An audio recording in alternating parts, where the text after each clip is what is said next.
بسم اللہ الرحمن الرحیم۔ محترم ناظرین السلام علیکم۔ آج میں اللہ سبحانہ تعالیٰ کا نام القدیر اور القادر لے کر آپ کی خدمت میں حاضر ہوئی ہوں۔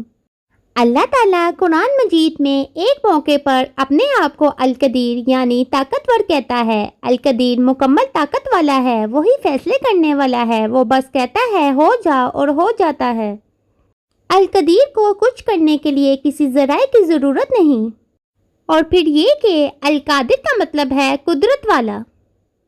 لسانی اعتبار سے قدیر، قادر اور مقتدر سب کی جڑ کاف دال رے سے ماخوذ ہے، اور یہ سب اس بات کو ظاہر کرتے ہیں کہ قدرت اللہ کی ذات کے طور پر قائم ہے اور اس کے پاس متعلقہ قدرت ہے۔ وہی ہے جو ہر چیز پر قادر ہے، جو مخلوق پہ کامل قدرت رکھتا ہے، جو ہر چیز کو کمال کے ساتھ ناپتا ہے اور جو کچھ تھا ہے اور ہمیشہ رہے گا۔ اس کی صلاحیت اس کے لامحدود علم کے ساتھ مل کر اسے القدیر اور العلیم بناتی ہے۔ القادر کا نام قرآن مجید میں 12 مرتبہ آیا ہے، جن میں سے 5 مرتبہ جمع کی صورت میں آیا ہے۔ اللہ تعالیٰ سورۃ الانعام میں فرماتا ہے، تم فرماؤ وہی اس پر قادر ہے تم پر تمہارے اوپر سے یا تمہارے قدموں کے نیچے سے عذاب بھیجنے یا مختلف گروہ بنا کر آپس میں لڑا دے اور تمہارے ایک کو دوسرے کی لڑائی کا مزہ چکھا دے۔ دیکھو ہم کس طرح بار بار آیات بیان کرتے ہیں تاکہ وہ لوگ سمجھ جائیں۔ پھر اسی طرح سورۃ المومنون آیت نمبر 95 میں اللہ تعالیٰ فرماتے ہیں، اور یقیناً ہم اس پر قادر ہیں کہ آپ کو وہ دکھا دیں جس سے ہم نے ان کو ڈرایا ہے۔ سورۃ یاسین آیت نمبر 81 میں اللہ تعالیٰ فرماتے ہیں، کیا وہ جس نے آسمانوں اور زمین کو پیدا کیا ہے اس پر قادر نہیں کہ ان جیسے پیدا کر سکے؟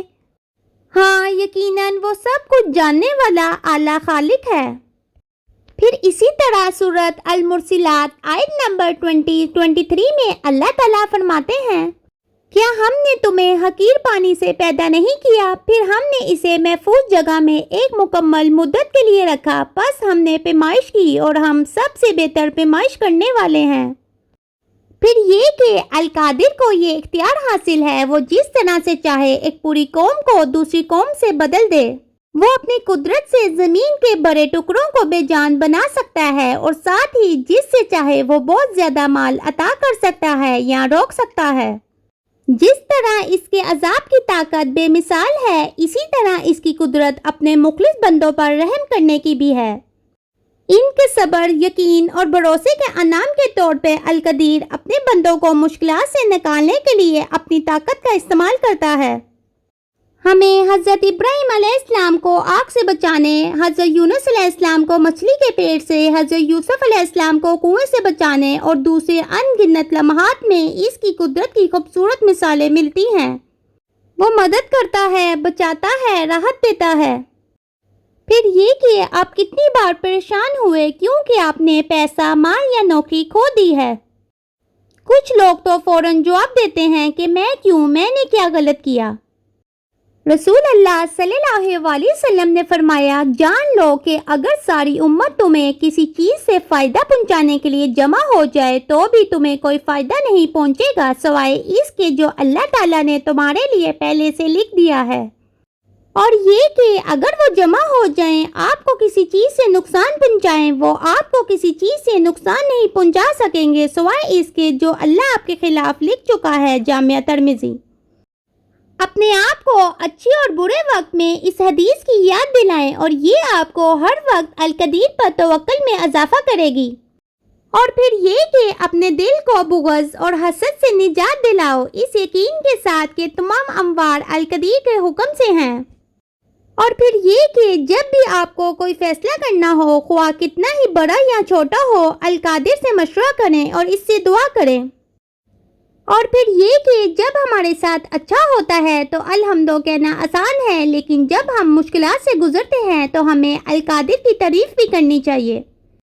اگلی بار جب آپ کو آزمایا جائے تو اپنے دل سے الحمدللہ کہیں اور دوسروں کو بھی ایسا کرنے کی ترغیب دیں۔ القادر اپنی قدرت سے سب کچھ کر سکتا ہے، اس لیے اس سے مانگو، حفاظت کے لیے اس سے پناہ مانگو، اس سے اپنے دل کو ٹھیک کرنے کے لیے کہو اور جان لو کہ اس کی طاقت کی کوئی حد نہیں ہے۔ صرف القادر ہی آپ کو ہر مشکل سے نکالنے کا راستہ دینے پر قادر اور پوری طرح قادر ہے۔ رسول اللہ صلی اللہ علیہ وسلم نے فرمایا، جو شخص اللہ سے مسلسل استغفار کرتا ہے، اللہ اس کے لیے ہر تنگی سے نکلنے کا راستہ اور ہر پریشانی سے نجات کا ذریعہ بنا دیتا ہے، اور ایسی جگہ سے رزق دیتا ہے جہاں سے اسے گمان بھی نہیں ہوتا۔ اس لیے استغفر اللہ کہہ کر استغفار میں اضافہ کریں۔ اے اللہ قدیر، ہم جانتے ہیں کہ تیری قدرت کامل ہے، ہمیں اپنے فرمان سے صبر اور کنیت سے آراستہ فرما، اور دوسروں کو بھی ایسا کرنے کی ترغیب دلانے میں ہماری مدد فرما، اور ہمیں تجھ سے بخشش مانگنے کی توفیق عطا فرما۔ آمین یا رب العالمین۔